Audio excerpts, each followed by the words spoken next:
Hey there, this video is all about how to be more and be messy. So in my last video, I revealed some things about myself. I was just in the moment, it was happening live. And I came out of recording that and feeling like, oh God, what did I say?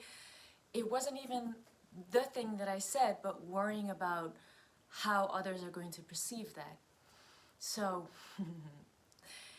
it's a really important thing that when you're learning emotional muscles, and that is what I talked about in the last video about daring to set boundaries, to go into conflict, and to learn while in the moment, knowing that it's going to be awkward, it's going to be uncomfortable, but then talking about this now is that once you get there, do not pull yourself back. Do not go back into hiding. Do not allow yourself to spin, spiraling down and saying, oh God, what have I done? Who have I become? I need to be ashamed of everything. It can happen and it probably will happen. But that is part of the old kind of social programming that you might have just grown into, and it's totally normal in the world that we live in. It doesn't have to be there, but it just so happens that for most of us, I would think that we did grow up in having to make ourselves smaller than we actually are. So a heads up, that will happen when you start, expressing more of yourself. So I did it first.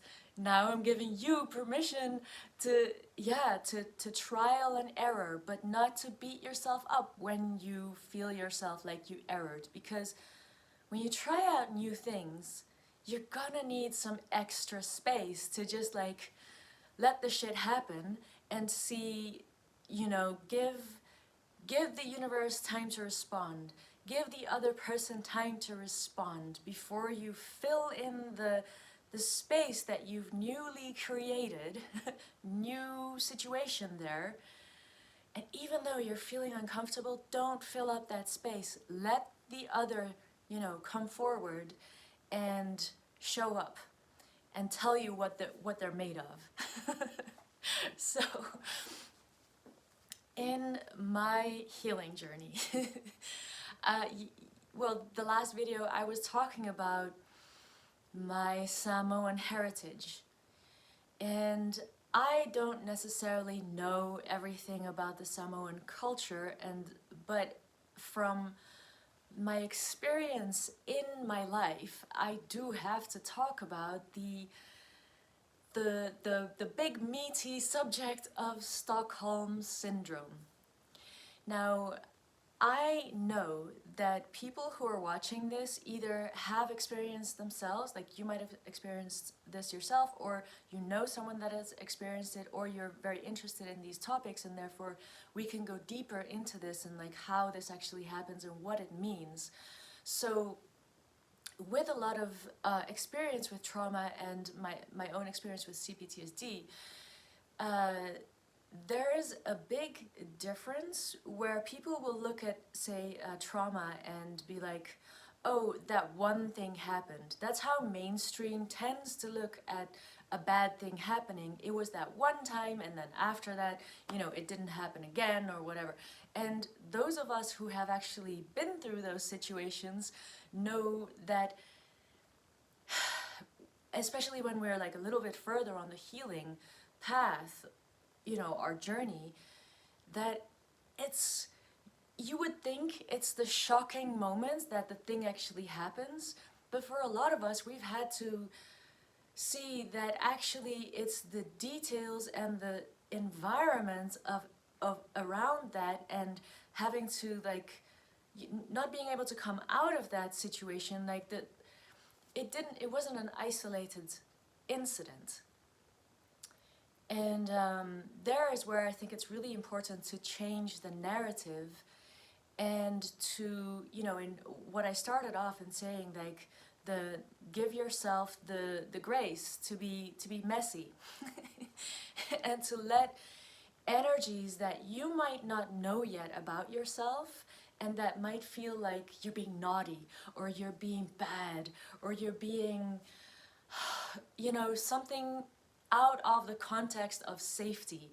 And that's the thing that I really want to get in on here, is that safety in the way that some of us grew up is what we really need to understand, that that safety wasn't there. That is how situations can happen. That is how incidents can happen. It's like the environment is primed for incidents to happen. And what I mean is, I'll just give an example. So, when there is no social cohesion and there is no one protecting, like, especially for women and for children, we really need protection, you know, and because it's not really an issue here that I'm talking about, like it's men's fault. That's not at all what I'm talking about. But there is something in the masculine energy that is all about protecting. I have a lot of masculine energy, and when I have my people, my friends, their children, it's like, you don't touch them. You know, a lot of you will know this kind of feeling, that there is a point that you become mama bear energy and you protect, you know. I'm not trying to scare anyone here, because I can feel my own energy like riling up. But the thing is that when there is no protection for those who are vulnerable, and someone else comes in and just does something, we can very easily say, you know, and it's a very cultural thing to say, like, oh, that one person was the perpetrator. It could be true, but a lot of the times the environment was already primed for someone to easily abuse people, a person, or to create a very abusive situation, you know. And the fact that there aren't people showing up to protect and to that are very in tune with what the people in the situation really are needing, how unsafe they might be feeling, not only physically but especially emotionally. Because in our healing journey, even you will all like recognize this, there can be a moment where you're like, right, I'm physically safe now, what is wrong with me, because I keep feeling fucked up, like I keep, like, my nervous system is just acting up all the time. And that's because a lot of the time the emotional healing still has to happen, and the, you know, the huge realization of the impact of being emotionally unsafe. This is a big thing, and that's why if you feel like this is you, and I am sure like a lot of people have this, you know, not being able to, or having difficulty relating to people, feeling safe with people, trusting people, being able to be vulnerable, even finding out who you are, those are things that happen in natural growth, to know who you are by being reflected by other people that it's safe. It's safe to find out who you are. To the opposite side of that spectrum, what a lot of us with CPTSD have actually experienced is whether you're a child or, you know, later on in life, this program never stops, your soul never stops trying to grow. You're like, hey, you know, this thing is exciting me. I feel energy about this or that or that, or I'm just like experimenting with this, and it's like, I feel all this energy, I'm gonna try this out. And the environment kind of shuts it all down in whatever way. They could have whatever ways, and the result is you shut down and you're like, oh my god, I will never do that again. Oh my god, I'm so stupid. Oh my god, all those people were looking at me and now I see myself through their eyes, and it's like, oh, of course. And you just kind of, you know, whether it's a reality or whether you filled it in, or it doesn't really matter, your nervous system is going like, I got it, I got the message, we're shutting this down. And it's like, it could take you like forever to get to that point again, where now the difference is you feel safe enough to experiment again. And at that point, this is what I'm getting at, like, we need to allow ourselves to be messy. Even if you don't think of it before, then think of what I'm saying now when you start to feel really uncomfortable and you have like done something just feeling like, "Ah, I'm gonna try it." And then you do it and then you're like, shit.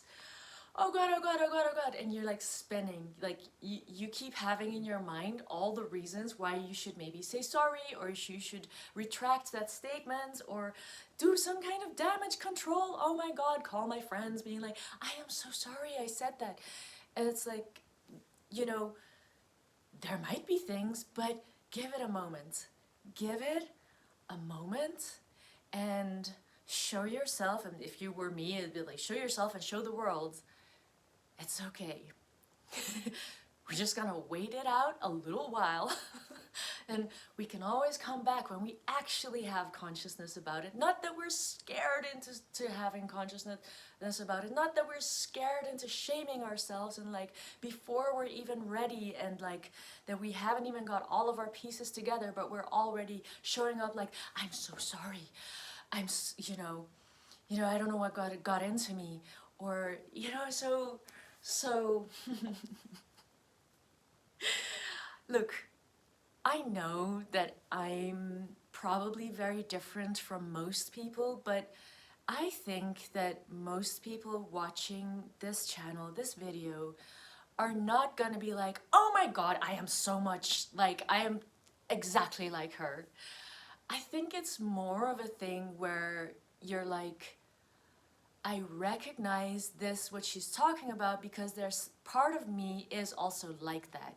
And even if it's a lot different, it's still like, it would give you that feeling of like, wait, what the fuck? She can just do that? What the fuck? I can also do that. I can, you know, this girl just busted in that door and was like, look, here's a door. And everyone else can go like, oh, I didn't realize there was a door there. I didn't realize I had opportunities, and that, you know, this structure of beliefs and, you know, it's all quite invisible, you know, the kind of things that we live in and the things that we tell ourselves that seem so normative, that we believe them as being true to us. It happens to all of us. We're humans. We are super programmable. It's what makes us so vulnerable, you know. And then you're just watching this and being like, wait, oh, ah, yes, I want that. Yay. And I will call this kind of energy trickster energy. Trickster energy, in a positive sense, is that which takes the status quo, takes the cosmic laws, and is like, I'm gonna chew on this, I'm gonna try this out, and I'm just gonna do it, and I'm gonna find out what happens. And if I fall on my face, that's gonna be like, yeah, I'm gonna find out what that feels like and what my face is gonna look like. I'm probably gonna look in the mirror, I'm gonna be like,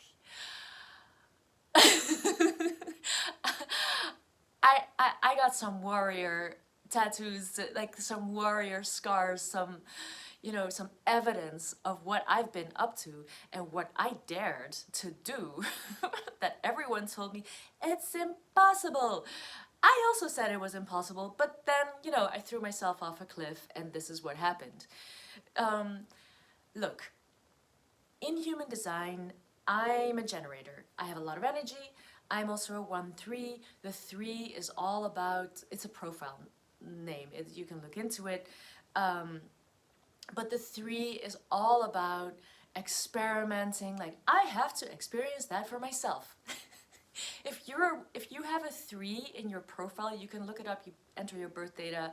Try My Human Design. That exact word, myhumandesign.com. Enter your birth data there and find out what is your profile type.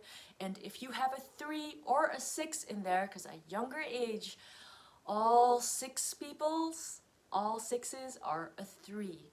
So it is part of your exclusive energy to go out and experiment and try, and you have the stamina and the fortitude to do a whole lot of shit that other people would not be able to do, and get up again and feel fun. Like, it's not always fun, but it's kind of, you can kind of feel like it's a comedy in a way. It's like once you realize how much you can get away with to just try out, and if you are a 3 or a 6, you will have a natural tendency to need to experiment things, even though your brain is saying like, oh my god, why did I do this thing again, and why do I keep messing up? And it's like, no, you're not messing up.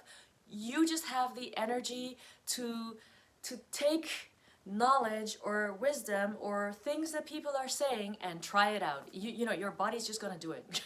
You're just gonna be it is better if you are like, if your brain and your ego are calibrated and on board with this part of you, and it's just going like, oh look, I'm doing it again, okay, let's see what happens. You know, you might dread it. You know, like, fuck, I already know what's gonna happen. But it's just part of your energy, so just letting you know, it's part of my energy, so that means that you might not be like this. But the trickster energy and the 3 and 6 lines are actually here to show others like, look, I did this thing and this is how it worked out. That didn't feel fun. I didn't like that. It hurts. But this thing I did, I broke free of all of these restrictions that people keep saying like, you can't break free of that, there's no way. But I did it. So let's go. You know? So yeah, the trickster energy can also be so spiritual. It's like where we don't give a shit about what people are telling us that we can and can't do. And I think that in this time, and look, it's my energy, okay? So it's very strong in me. You don't have to do it in the same way, but, you know, take that, you know, balloon filled with this trickster helium gas with you and be like, ah! I can laugh at things.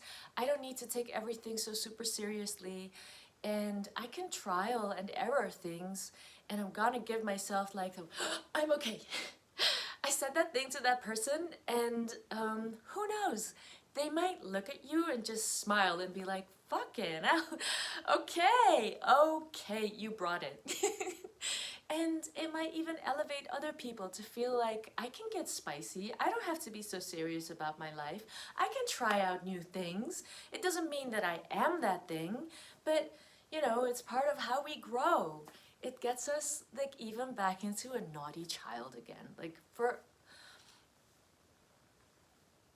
I'm gonna go back and talk about Stockholm Syndrome. Now I hope everyone doesn't get depressed as I talk about this. Because if you are not one of those people who has been through Stockholm Syndrome, and maybe you might be now someone, when I talk about this, you're going to be like, oh shit, I did experience that.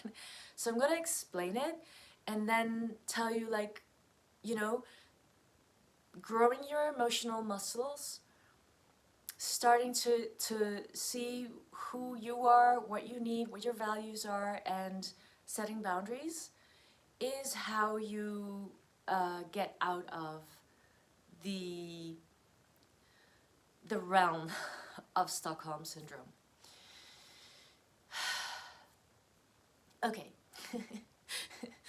Now, Stockholm Syndrome comes from that situation where I guess it was in Stockholm in Sweden, and there were people being held hostage, and then later, or when they were being saved from that situation, the people that were held hostage actually felt affinity and closeness with their capturers, and they had a hard time seeing how they were actually being harmed. or something. Usually actually people do see that, they really do, but they somehow have this, it's like they choose the side of the perpetrator. So this has a lot to do with safety, and what people don't understand is that if an incident happens and you can't get out of that incident, or for some reason your brain decides, or your psyche decides, or your neurological system decides, I don't see a way out. There can be brainwashing within this, like people can be like telling you there is no other way, and that might make you feel like I can't get out. So then the psyche will actually stop putting energy towards escaping and will start putting energy towards like, how do I survive this situation? Now here I'm gonna get into some things that you might not know about the psychology around these kind of situations and how bad it can get. And so, trigger warning here, if you have gone through these kind of things, you might start to realize things and it could feel very heavy for you. And if that's the case, know how you can calm yourself and maybe watch this later. Or I would say make sure you can take a bath or a hot shower, make sure that you can let your emotions flow. Maybe you want something warm, like a warm drink. Anyway, getting back to what I'm going to say. I have had actually this experience, and that's why I know about it. So this situation can escalate to beyond what normal people that have not gone through this can even fathom, can even imagine. And that is where this is how torture actually works, or one of the ways. I don't know, this is what I know from my own experience. And whoever's perpetrating, it could be conscious, it could be unconscious. Both have its own like thing that then happens to your psyche. I have experienced where it seemed like, I'm not sure entirely, like 100%, but it seemed like the people involved were unconscious about it. So then they unconsciously also gaslight you.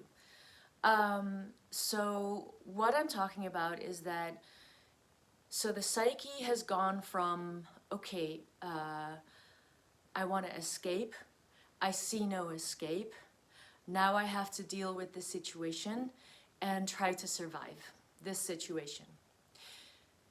If it doesn't take too long, there's a part of the psyche that stays alert and sees like, as soon as I'm out of this situation, I will remember the truth that I was being victimized, and I will be able to tell the truth. I will be able to, like, maybe if it's the police or, you know, some friend or someone that I feel safe with, that is going to protect me and not let me get into that situation again, that will, you know, keep me safe, not let that ever happen to me again. Once you have, and this is very important, once you have that safety and your system is ready to trust again, and this is a big one, the capacity to trust, it means that that part isn't broken. It could be very far, you know, very far deep in the psyche. It might take a long time, depending on the situation, depending on the person. These are things that if you are trying to give therapy to a person, it's super important for you to know, so that you're not re-traumatizing someone and making the part of them that needs to learn to trust again, like, sink even deeper. And I know it's very difficult to do that if you don't actually know anything about these kind of situations, about torture. people might not have been literally tortured, or you might not call it torture, but for the psyche, it's the same thing. It's suffering and you can't get out of it. So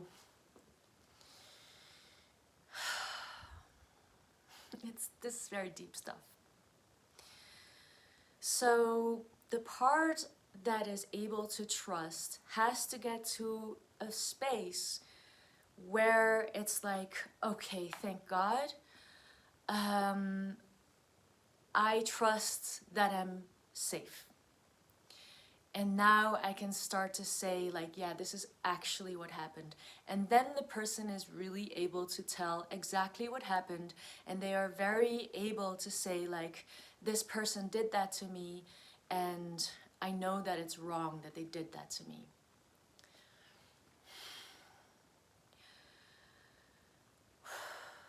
When it takes, now we're getting to a deeper state. When you're not being able to be saved, this happens to children. The fact about being a child is you can't get away from your parents, so you do really internalize everything. You know, and now I'm talking about if the parents, consciously or unconsciously, are creating suffering for the child.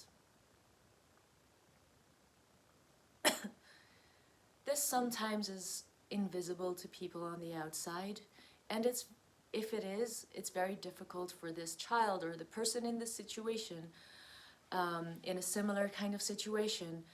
It will be very difficult for them to feel hope, of ever getting out of this situation, to feel hope that anyone's ever going to believe them.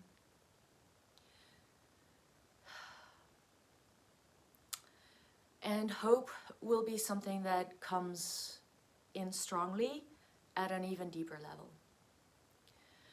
So at this level, the person might have to, the psyche might have to now side with the perpetrator. And the lower you get, the deeper the person has to corroborate with the perpetrator in order to have any chance at safety at all. This could be emotional safety, and for some people watching this, it could even be physical safety. I'm sorry. You know, for those of us who've gone through this, it's such a hard thing to even realize and to talk about these things, because, and I'm not having a really hard time talking about it, it's just the emotions and the reality of this is because some of us, when we finally are able to heal and escape, we actually know, and we might have had to leave people behind, and we know that it could be worse. And maybe that there are people that have not survived. And I think a lot of us also know that, like, for me, the reason why I'm talking about this is because it's still going on. And there are people in the future that will have to understand these things, because these people still have to find safety.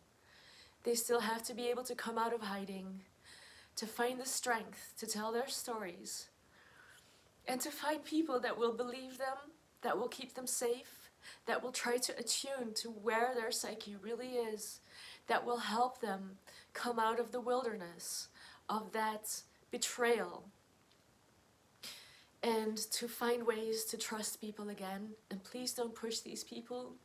Just love them as they are. Wait for them to find their own time to reach you and tell you, I think I can start trusting you now. Because that might be their psyche will protect the part of them that hopes that they will ever be able to come free, to be themselves, to have freedom, to have joy, to not be imprisoned, to not suffer. And it's very important that that piece of them is protected against everything, and their psyche will do that. I don't know what happens, and I think a lot of us who have gone through this are also afraid of what happens when you lose that. I think we kind of devolve into an animal state. And that is, I think, also one of the truths about this kind of suffering, that you could feel like you're stuck in an animal state. And I've definitely felt like that in most of my childhood. I felt like I was a wild animal, lost in the wilderness, and people were talking to me like I should be a civilized human child.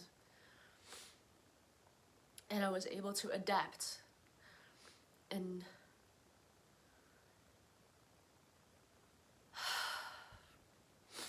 dissociate enough to look the part, to act the parts. And so this is one of the reasons why, if you've been dissociated and you're like sort of playing a role, pleasing, or any of those things, that is literally what saved you. That literally probably saved you. And so, you know, honor yourself. And if you know people going through this, honor them for everything that they've survived and for the strength of whatever humanity is left to us, and to invite them back. you know, scars and all, raw wounds and all. Yeah, and to remind ourselves this is human. These are natural ways that our psyche protects ourselves, and these are stories that need to be known so that this kind of suffering one day will stop when we all are conscious and aware and protect each other and don't allow anyone to victimize someone else.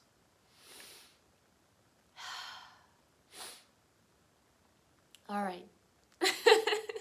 Here I am, still talking about this part. I'm all right, y'all. I hope you guys are also breathing. You know, we're not in the danger maybe right now,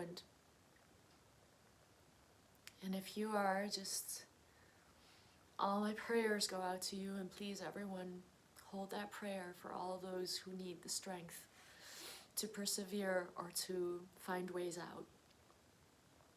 So this is the kind of place, this is a kind of place where there is systematic maybe gaslighting, maybe it's just very clear to the psyche to stop hoping to be able to get out and tuck the piece that needs to be saved away, far away. And this person will probably grow into different kinds of personalities. We call those protector personalities. And yeah, when you're healing, a very, very fundamental point in the healing is forgiving the protector personalities.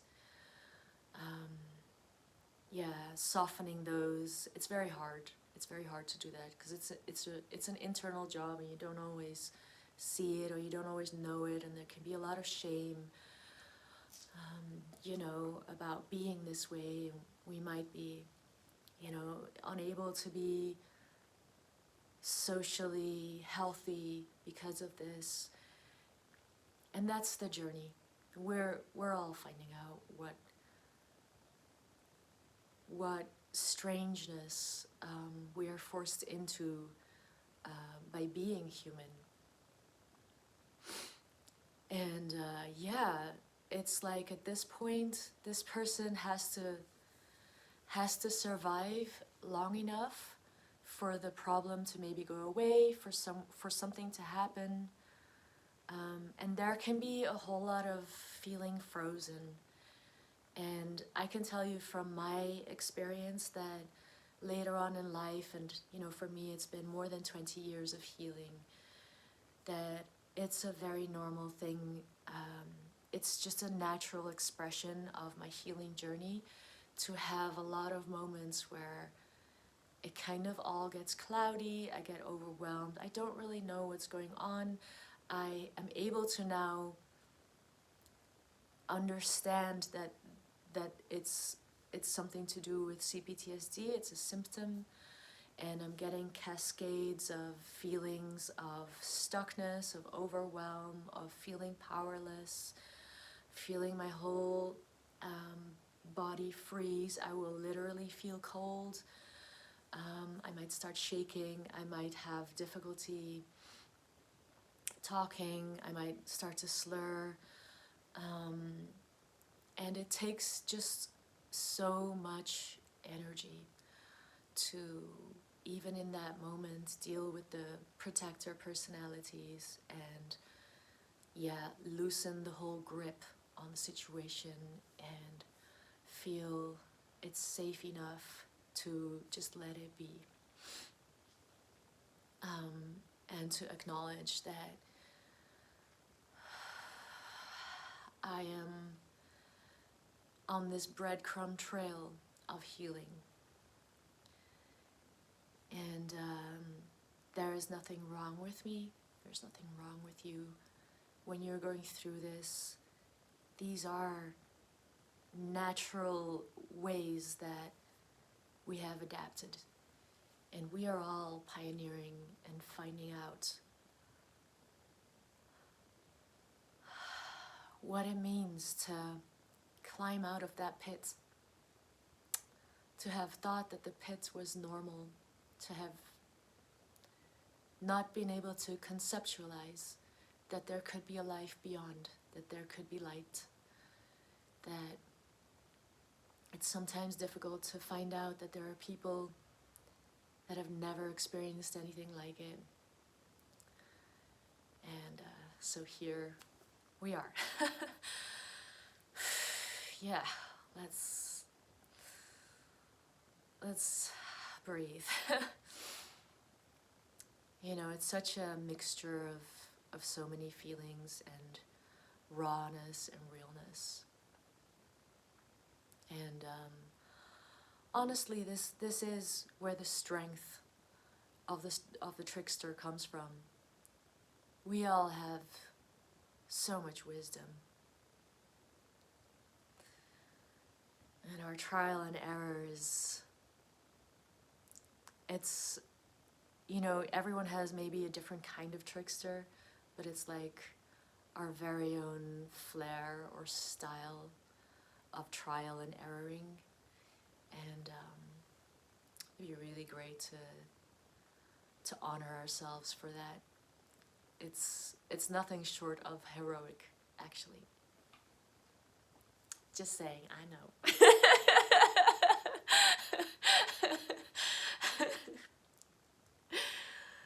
Yeah. So, yeah, I know this is a really heavy topic, and it's just very real. And I have not done this alone. I have really a lot of support, so if you want to know some of those things, I can just, like, in the comments, like, reply what kind of things have absolutely supported me. One of them is the Sophia Code, and if you want to know more about that, then just comment it and I'll let you know some details about that. So, well, no, I'll say it right now. The Sophia Code is a channeled book by Kaya Ra. She has gone through things even I find just very hard to fathom. And she's a hero, healing herself and leading a movement of spiritual enlightenment, talking about that we are all divine sparks of what she calls Sophia, God, but it could be whatever you call, you know, God. And that we all are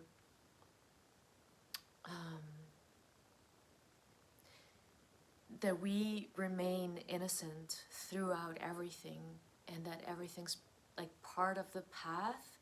But even though that's part of the path, it doesn't mean that we leave behind the utter devastation and the emotions that come with that, and yeah, and our journey that is so human. And at the same time, the Sophia Code is like about how everyone is this, like, that there are ascended masters, and it's all about the feminine Christ light, like the feminine aspect of spirituality, and these badass ascended masters that offer full support at every moment of your life, in every situation. As she says, that any of the ascended masters, they never did it alone, and they went through the kind of things that we are going through, and so they know what that's like, and they can, and that the Sophia Code is actually like your ascended master code. Like you, each of us has that part of us that's already known to God, to the ascended masters. And like, I guess this is the support I'm talking about, like how spirituality can really be, yeah, so helpful. You know, if that's your thing, and it definitely is mine, that there's someone holding the line, and they're not judging, but they're forming this, like, whenever you need us, you just call on us and we're going to be there, and we're going to train you to remember yourself, to feel into that deep knowing of who you are, to remember, to keep remembering. And that anything that we're going through is nothing short of a heroic journey. Some of us, I think, can resonate with the expression that we are here fighting for our lives. You know, climbing out of that pit, sustaining the feeling that there must be something beyond this is heroic. Some of us came to this earth. I would say I am like that. I believe that about myself. I everything that I've gone through, that I've had to heal, it has really helped me. I don't know if that's for other people, but for me it's definitely like that. Like sometimes I wasn't able to get up and believe in anything or myself, but when I thought like, maybe I'm going through this to heal this so that there can be a light for others, because I know that there are so many others that are stuck in the dark and need help, need to just even know that there's someone else, you know, making it. And for me, that kind of collective healing, that idea that I'm not only doing it for me, it sometimes really helps me to keep going. I know it's a little self-sacrificing, but I think sometimes when you realize that your higher self already knew everything that you were gonna do in this life and experience, it's quite devastating, and it's real to feel like I'm gonna need a moment or a few years or maybe a lifetime to be okay with that, you know. That, yeah, that I chose to go through all of this.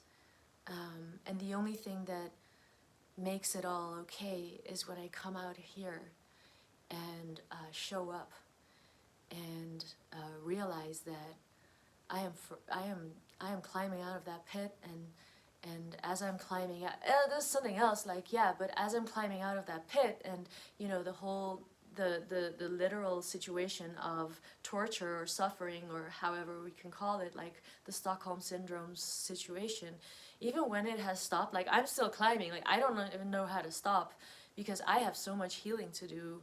Like I'm not even surviving my life, I'm just in chaos all the time, and this is what I'm healing, yeah. This is what is lately coming to me, like, okay, I'm out of the hole. But there's the thing, yeah, I'm starting to release the stress of having to constantly be vigilant that there is more to heal, and that I need to stay critical about myself. So it's like, yeah, no, I'm not doing that anymore, but it's gonna take a while for me to decompose that whole structure. But now, you know, I'm using my trickster to disrupt, and like it's gonna be like this trickster kind of breaking through brick buildings and going like, ta-da, you know, oh, okay, well, that was better than, you know, clawing with my nails. Yeah. So but yeah, climbing out of that hole, looking around and being like, oh shit, like part of the rest of the world is actually going through a same kind of divide and conquer, no social cohesion, no safety kind of situation.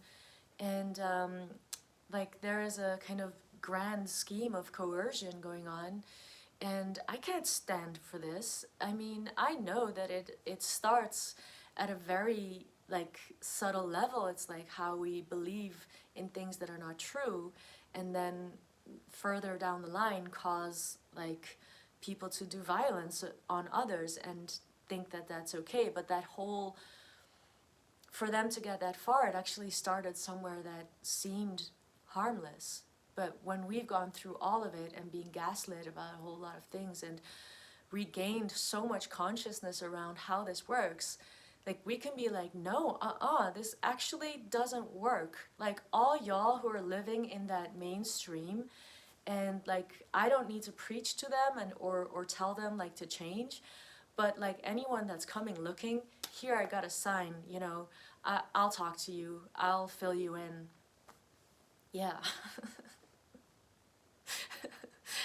Meanwhile, happily blasting bricks left and right. All right. So I will talk about this phase down here, and there might be more, but that I don't know about. There's a deeper one than what I've talked about. And that is where hope,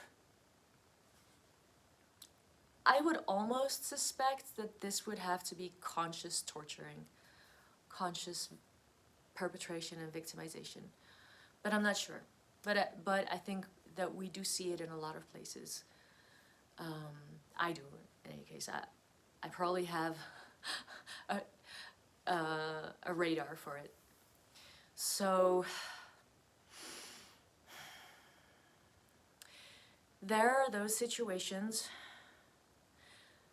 you know, it's a complete tragedy, and an aspect of our humanity that most people prefer to never look at. And that is where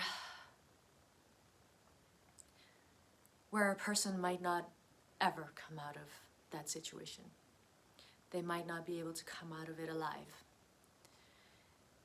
Then it gets worse. They can receive torture in the form that whenever anything that they have hope about is being used to torture them and torment them further. So I'll give an example of that I have heard about. I'm not sure why I know this example. sometimes I don't understand why I know these things. Okay, so I have talked about parts work here and how at the moment when the psyche realizes that it cannot go further and that it has to split off a part of itself, now that part of the psyche gets buried into the subconscious. Imagine the part of ourselves when, like, I'll not say ourselves because I'll keep it a little more abstract so we don't like have to feel like it's so close, but just know that this is something that happens, right?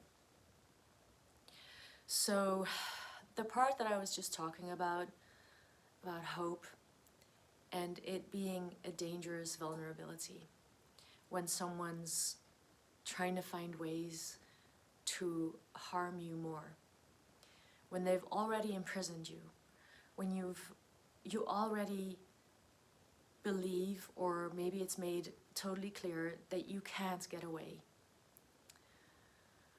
What do you take from someone that has nothing? You give them something back that they loved, broken. You make them afraid to love anything. You make them afraid to feel hope about anything because it can be used against them. This is, of course, like what is being done to people that are imprisoned and they have children or family, and the ones that they loved are being used to harm them even further. There's also something that can happen where people are being kept in these terrible situations where they're being terrorized and harmed every day, and they might go completely numb, and then the perpetrator finds a way to punish them even more, to like kind of wake them out of their numbness. And there are perpetrators that take somehow there's some kind of sadistic enjoyment. I don't know how to say that, but it's so sick. But they find more creative ways to get the person that they're torturing to be kind of more alive and not be numb, and torture them more. So one of these ways is where people are being kept and they're being forced into rape, maybe even raping others. I'm sorry, trigger warnings all over this. And they might not be physically able to stop it happening. And then imagine them having children and conceiving and giving birth, and then seeing how they can be manipulated again and again, and their humanity gets deeper and deeper torn. For these people, for these situations, it feels dangerous for anyone to save them. And I don't mean it's because they might not be able to fathom what safety is anymore. I'm sure that there's always a place in them that has that, because there's a part of us that never, ever gets harmed. But, yeah, there the self-sabotage comes in, because hope can be used against them to hurt other people. They might need to believe that nothing is possible anymore. For this kind of situation, this is where when people don't understand that death isn't the worst thing that can happen to you,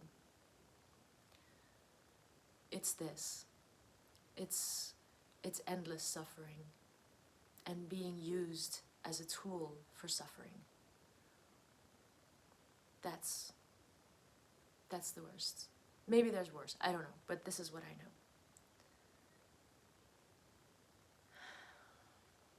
And there are people that survive that and that come back from that. And there are people on YouTube sharing all of their wisdom that have gone through that. And if you want to know, then ask it and I'll tell you. Yeah.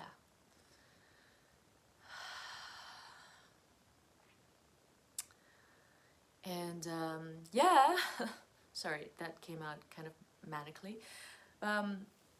In the last video, I shared something about myself and something that was bubbling up out of my subconscious. And for me, it was kind of, there was a lot of energy in it and a lot of humor as well. And sometimes humor is the thing that saves us. And yeah, but like, right, humor has to be also this thing where we do actually feel what's going on, but we accept it, and the humor is a way of showing, like, I know what the reality is. And releasing a whole lot of tension around situations that, yeah, that it's sometimes really okay to laugh and just find life hysterical. You know. Yeah. Let me know if you're also the kind of person that has a lot of dark humor. Just put dark humor in the comments. I think, you know, whatever is saving us and helping us to even be able to move and to forgive ourselves. It's all part of it, you know? And so, yeah, I had a lot of energy in the last video that, yeah, I was expressing some stuff and I could feel like the trickster energy coming out, and yeah, I was a little horrified afterwards, but I think these kind of things really, they deserve some air and not to be airtightly locked, you know, in a vault, kind of replaying how we were locked away or had to keep parts of ourselves locked away in order to venture into the world and wait until there were people that we felt safe enough to open up to. So, I hope all of you all are feeling okay, and that, you know, I might have a little bit of a vulnerability hangover after this, but I know, guys, I also have a lot of fire in me, and I refuse to be ashamed of this fucking life. And yeah, I hope it's not gonna sound too out there, because I think that some people, when you've listened to what I've just said, that it's so, like, devastating and it hits so deep. But, like, this is the game of life. This is, like, what we signed up for.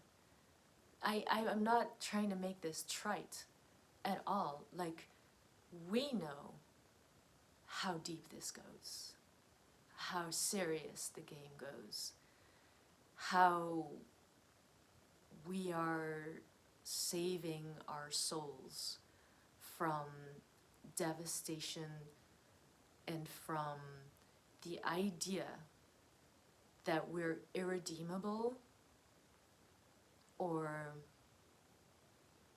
that we can never heal.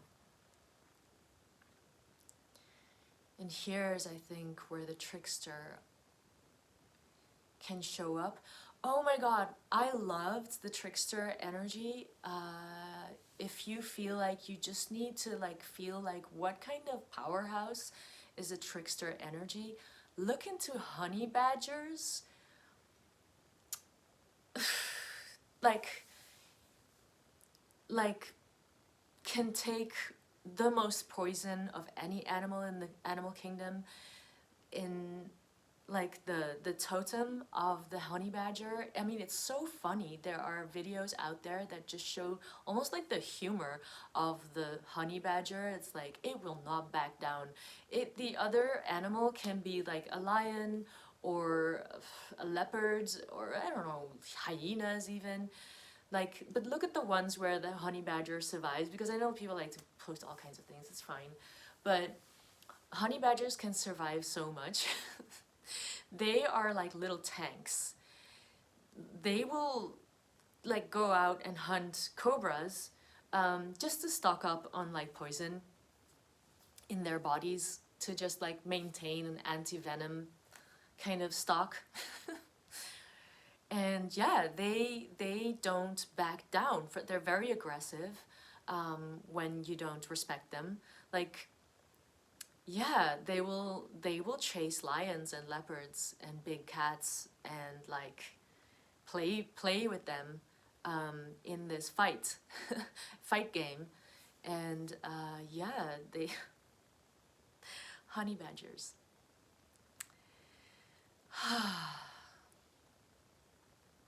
I'm not sure what I wanted to end on. I'm not sure if I already said it.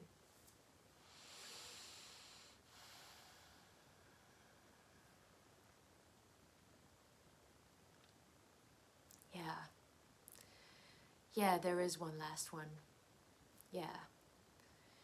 It can feel very strange, and like part of us feels so devastated, you know, hearing all of these things, the things that have happened to others, the things that we've endured, the things maybe that you're hearing like I've endured.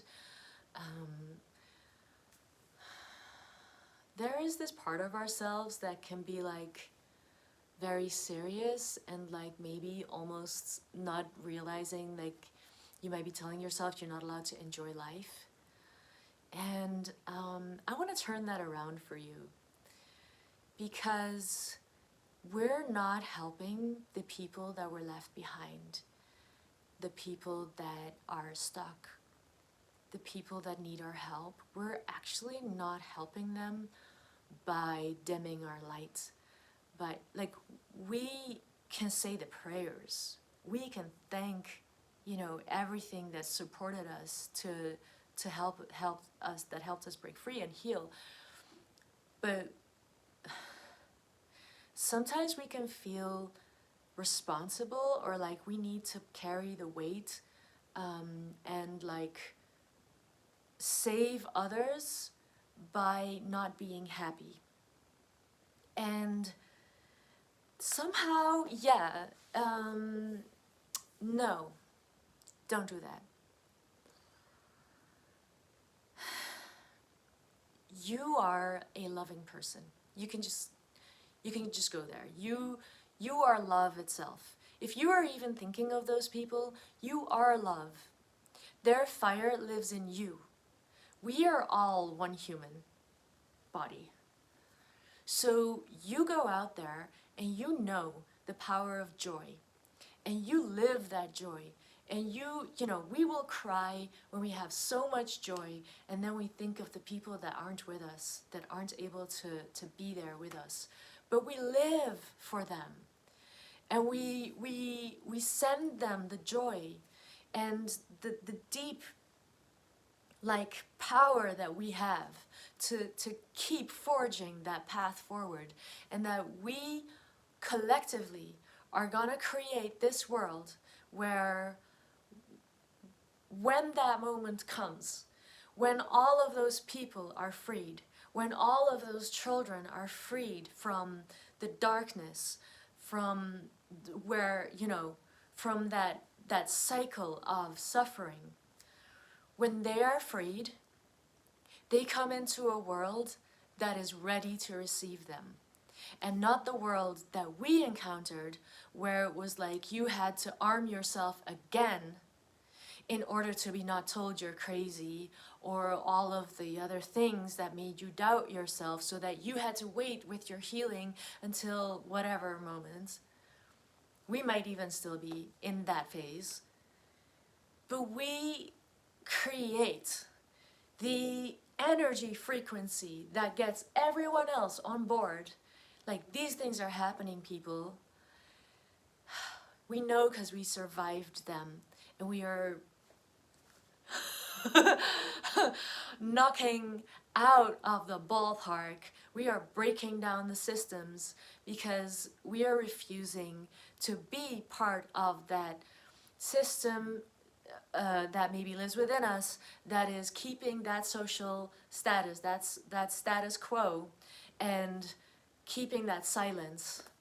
And I'm not asking anyone here to go into a whole lot of seriousness, and you know, we are responsible by raising our frequency where we can, when we are healing ourselves, and we are finding community, and we're learning how to have that emotional muscle. That is the kind of skills that they're gonna need, that they're gonna come out and be like, thank God there are people here that can just, you know, haul me up the last, you know, meters or feet or whatever, and like, that they can come into this world and rest and feel like, yeah. and yeah, we, so don't feel bad. Have those moments of grief, you know, remembering them, but then have also that other, you know, push to experience the greatness of life, so that we have a whole load of, you know, great things to offer when that moment comes, when there is someone comes into our lives that really needs our help. So yeah, here's me signing off. You know the deal. Do your thing. Take no shit. Take no prisoners. Create that vessel, that incredible being that you are. Trust in who you are and what soul power that you are growing by healing. I love you. Take good care of yourself, and see you in the next video. Bye.